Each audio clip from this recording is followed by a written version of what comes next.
এটাই সৌমিকের বাড়ি? হ্যাঁ। কাকে চান? কাজের মেয়ে মনে হচ্ছে। দেখি তো তাই মনে হচ্ছে। তুই তোর মালিককে ডাক, তোর মালিকের সাথে কথা আছে। আপনারা আমাকে বলতে পারেন। তোকে অত কথা কেন বলতে যাবো? তোকে বলছে তুই তোর মালিককে ডাক, তোর মালিকের সাথে কথা আছে। কাকে চাইছেন বলুন তো আপনারা? এটা সৌমিকের বাড়ি তো?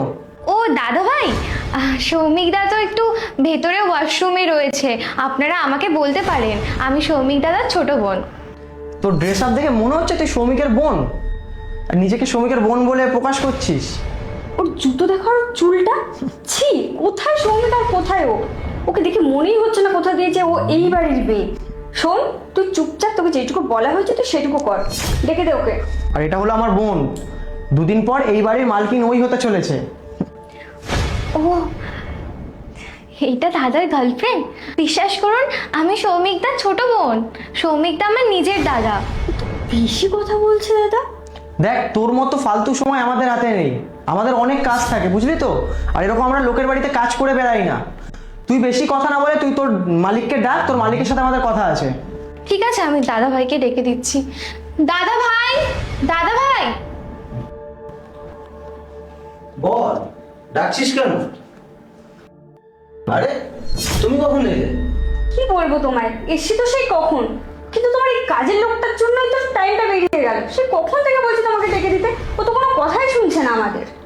ও এই বাড়ির কাজের মেয়ে নয়, ও এই বাড়ির মেয়ে, আর ও আমার বোন। কি বলছো, সত্যিও তোমার বোন? আসলে কি বলতো সৌমিক, ও যেরকম ড্রেস আপ পরে রয়েছে আর ও নিজে ঘর ঝাড় দিচ্ছে, তোমার একটু খেয়াল রাখা দরকার যে তোমার বোন ঘর ঝাড় দিচ্ছে, আমরা তো দিকে তাই ভাববো না। কারো ড্রেস, পোশাক, চুল দেখে তাকে বিচার করতে নেই। সে কি বলছে তার উপরে বিচার করতে হয়। তুই ওদেরকে বলিসনি তুই আমার বোন? হ্যাঁ দাদা ভাই, আমি ওদেরকে বলেছি আমি তোমার ছোট বোন। ওরা আমার কথা কিছুতেই বিশ্বাস করছিল না। আর তুমি কিরকম একটা মেয়েকে ভালোবেসেছো যে আমার জামা কাপড়, আমার চুল এসব দেখে আমাকে বিচার করছে। প্লিজ দেখো, আমি তো অত কিছু বুঝে বলিনি, আমাকে তুমি ক্ষমা করে দাও। আর তুমিও তো একজন দাদা, তাহলে তুমি তো তোমার বোনের সম্মানটা বোঝো। তোমার সামনে যদি তোমার বোনের সাথে এটা হতো তুমি মেনে নিতে পারতে? আর শোনো বর্ষা, আমাদের সম্পর্কটা যতদূর ছিল এখানেই শেষ করো। আমি আর এটাই এগোতে চাই না। কি বলছো তুমি এসব? আমি আর কোনো কথাই বলতে চাই না আপনাদের সাথে। আপনারা এখন আসতে পারেন। নমস্কার। দাদা ভাই শোনো না। চলে আয়, ওনারা গেলে দরজাটা দিয়ে ঘরে চলে আয়।